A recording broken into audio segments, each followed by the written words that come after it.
On YouTube. This is Los Angeles Prepper, and I'm out of breath because I just went up 14 stairs.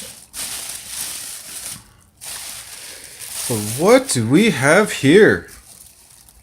Big Five Sporting Goods. You can probably guess what this is. You know I live in California, and you may or may not know, but California recently passed a super fun law that's going to require background checks for the purchase of ammunition.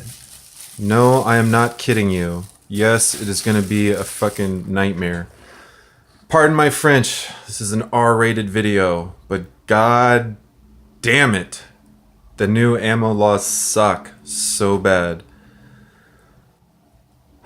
I mean, it's just a hassle. I don't know. Is there going to be like a waiting period on it, or how it all is going to work? But it's just going to be a disaster if there are going to be fees involved. I mean, I guess I'll buy ammo less frequently I'll buy it in larger quantities if they're going to charge me, like a DROS fee every time. Ugh. Terrible, terrible stuff. But anyways, what did we get? Ooh, got some autofocus here. There we go. We got some Aguila Super Extras. And these were $3 a case, so 6 cents a round. Super nice little... Oh, they do actually have a little carry case. I couldn't even remember. Oh, fuck. As I dropped 22 rounds all over the table. Now, granted, if this drops on the floor, it's probably not going to go off, but, try not to drop my rounds. So, anyways, oh man, these are... So here we have a little brass jacketed, copper round nose? Yeah, copper plated. So it's a lead bullet, but it's copper plated. That's fine, It's cheap. And since I'm probably going to be using most of this stuff for target practice, not really a big deal. Even for the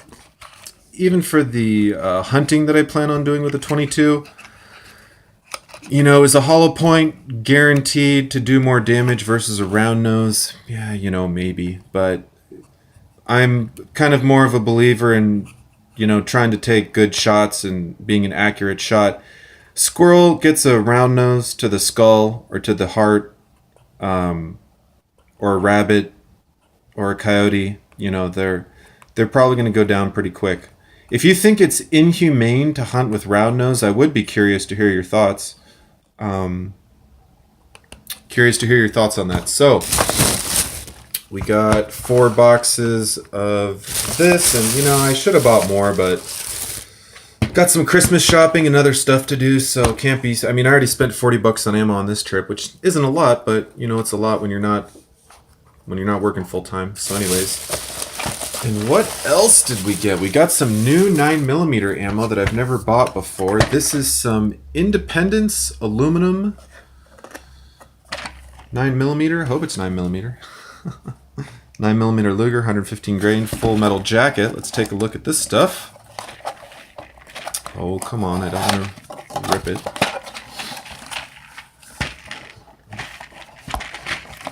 And they had a box of 150. In fact, they had a box of 150 on sale for $34.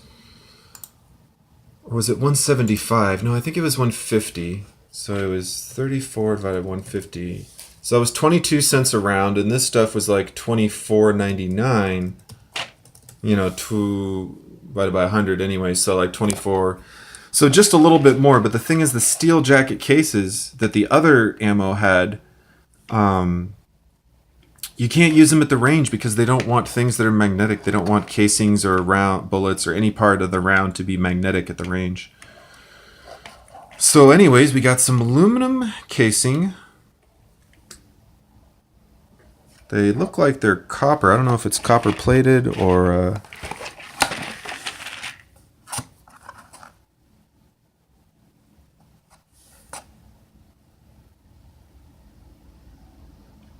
Doesn't say. Kind of kills me when they don't put...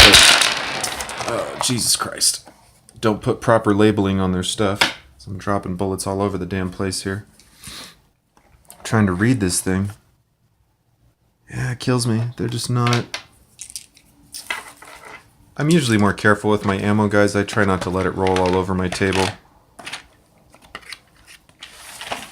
But at any rate, so it picked up some more ammo, and as I may have mentioned in another one of my videos, my local range got burnt down largely in the local creek fire, which is just really, really sad. Oh, my camera hates focusing this close. Yeah, so my local range burnt down. Luckily, I have 2 outdoor ranges, and I certainly have some more indoor ranges in the area. Oh, stop it. Man, this thing just does not want to... Oh, that's what's going on. You wanted to... Look at this little bastard trying to jump out of there.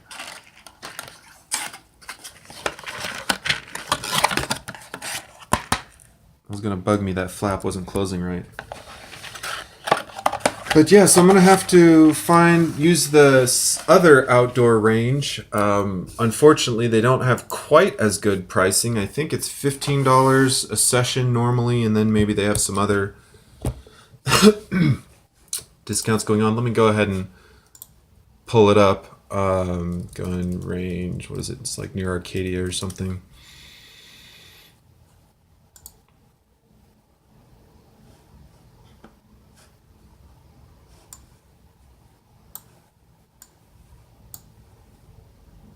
Or Azusa, yeah, it's up here. Here we go, Burrow Canyon Shooting Park.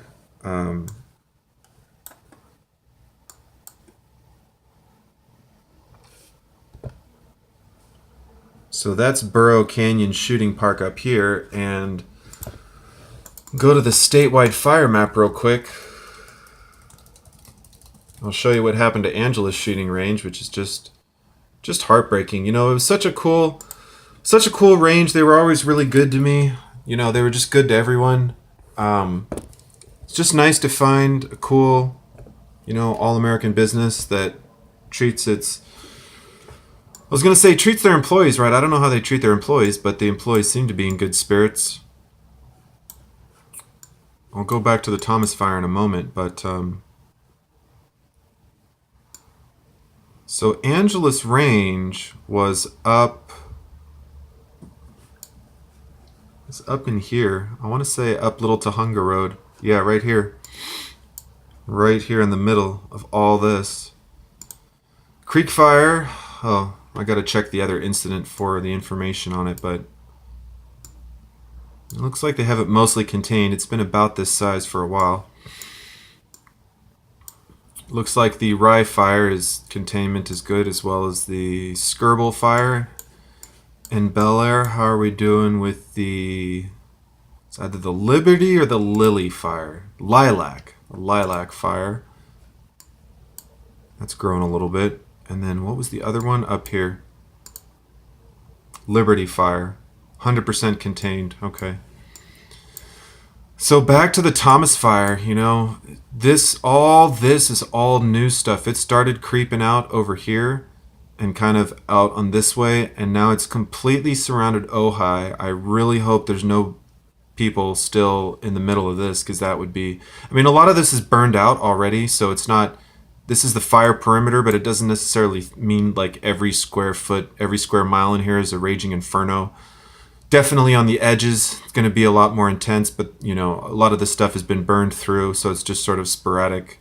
You know, I don't have any good satellite footage on it in front of me, but this is what's scary up over on this end, that is just growing and creeping towards Santa Barbara. Let's take a look at the containment. 25% contained. It's now 237,000 acres.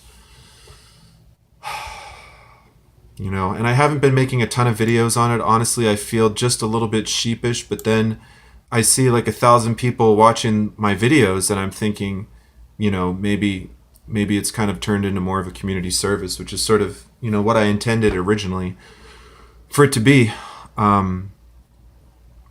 So just, oh man, you know, but the only thing they have going for them, it's sort of a pro and a con. The pro is that it's a little flatter here, and this is a mountain range here, so the flames are going to tend to want to come uphill, but the only problem is because it's mountainous, that makes dealing in this terrain really, really difficult. So yeah, they can use planes and, helicopters to do some airdrops, which really helps.